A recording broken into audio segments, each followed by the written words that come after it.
Hi everyone, welcome to MaryAnne's Mystic Mentions. I'm MaryAnne. It's awesome to be here with you. Thank you for stopping by. I greatly appreciate you. This is like my cherry on the sundae kind of time of day.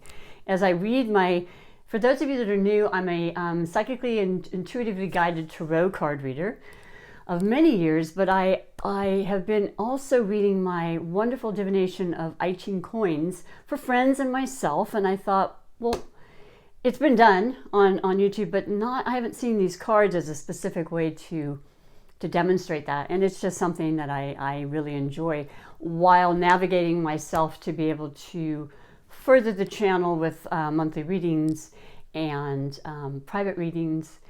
And, we finished a retrograde, and that was just on the 20th of November, so we're kind of in the shadow period, but I was feeling the setbacks in trying to kind of push forward, which I like to do when I have a set goal in mind or determined about something.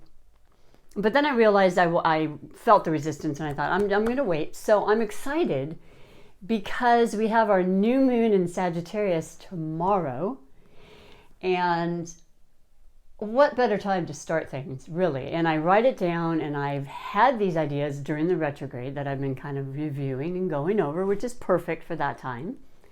And now I'm looking forward to seeing more progression. But either way, I'll be doing these daily, these I Ching coin readings. And so I always just really appreciate you coming by. And new people, always welcome, of course. Do like and subscribe so that I know, and that tells me, navigates my channel, and I really appreciate that as well. So moving on, we have, let's see, what was it? 1, 2, 3. 3 moving numbers today. So, that changes the duration of the reading because I get extra messages whenever there's reading numbers or moving numbers. And that always excites me. So let's get going here. The first card is Chen, and it is the number 39, arresting movement. And the upper part of the hexagram that's formed from the tossing of the coins is Ken, water, a pit, and danger. And the below portion is Ken, mountain, arresting progress. Chen indicates obstruction. The southwest furthers, the northwest does not further.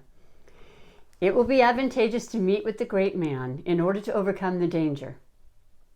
It is important to take the safe road. The superior man turns his attention to himself and molds his character.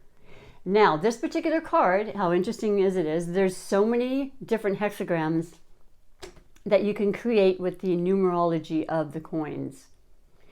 And, there's, if it's not 84, and it's not 100% in my mind right now, it's 64, but there's only so many.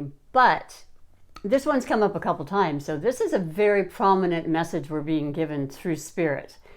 And in the past, it had to do with the fires and the outages of power, which fit in perfectly with this circumstance. And now I'm not sure. I did ask a question of my own. I hope you have questions that you can feel free to ask. As general as this may seem, it can be very pertinent to certain and most situations. So moving on, the moving number in the bottom position, first of all, to advance will lead to greater difficulties, while remaining stationary will be praised. The proper course is to wait. And 6 moving number in the second position. The minister of the king struggling with difficulty on difficulty, and not with a view to his own advantage. In the end, no blame will be attached to him. And then the 6 in the fourth position. He advances, but only to greater difficulties. He remains stationary and returns to his friends. I'm so sorry. I made a mistake. I started with there's 2 lines almost identical, but they're not the same. So the 6 in the fourth place. He advances, but only to greater difficulties. He can do little by himself. He unites with his former associates. All right, those are all messages within the message. There's so much, and there's so much depth to the I Ching coins that it can go on and on and on. You can look up books and all sorts of things. This is one way to relay the messages. So that's the one moving number hexagram, and it turns to the non-moving number, and that becomes Kui. Koi, I want to say Koi, it's Kuai, and number 43, removing corruption. The above part of the hexagram is Tui, Lake Marsh, joyful. The below is Chen, creative, active in heaven.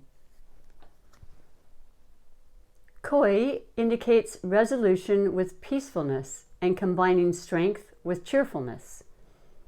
Advantageous to advance with caution. So I hope that that makes sense to a lot of you. And I always think that the eve prior to a new moon, where we do set those intentions for our new beginnings and our new intentions, and some important things that we want to see come to fruition. I think the night before like this is just exactly about that. It's about kind of resting. Don't try to advance right now. Just listen to maybe messages that are coming. Be peaceful. Light a candle. I'm lighting this candle, like I said. It's my new moon intentions candle. I'll light every single new moon with you. And so as opposed to a tarot card as a final overall energy, I felt drawn to pull the Relax deck, which is my meditation deck. And it's absolutely beautiful. So let me just pull one at random and read to you what that can say as we kind of settle into ourselves this evening and open to ourselves to what the future brings for us and this wonderful new moon in Sagittarius. Absolutely love it. There's fire in Sagittarius, that's the element. So there's a lot of ambitiousness and action, motivation, inspiration, a lot of Asians.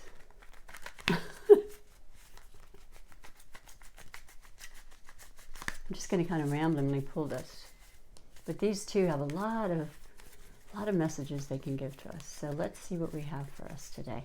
So for the overall message of meditation for everybody to kind of just sit with today is, oh, these are so beautiful. Okay, what do we have? It's the yin-yang symbol, finding balance. It is never easy to create a healthy balance in our lives when there are so many factors to juggle, such as work and leisure, the needs of our partner, and the demands of our children. One of the most effective ways to restore equilibrium is to make a list I'll get this, I promise. Prioritizing our various activities. Prioritizing our various activities. In your mind, load the different parts of your life onto the scales until you see them balance. Then resolve to maintain that balance in everyday life. In this way, we can devote time to others and set aside a few minutes for ourselves. That's a beautiful message, even though I've garbled it up very well. Boy, I love the idea of loading the different parts of our lives on a scale that we can see. Is it like, got a little bit much going on here with the family, maybe too much at work? Cool idea, huh? Just food for thought. Our prioritizing is really essential in so many ways in our life, And that tends to change, right? We have priorities that change through our lives. And so I'm going to leave that with you to kind of marinate and wish you all a beautiful rest of the evening. And I definitely look forward to seeing you tomorrow. So stop on by with your question or just to hear the message. And until then, bye for now.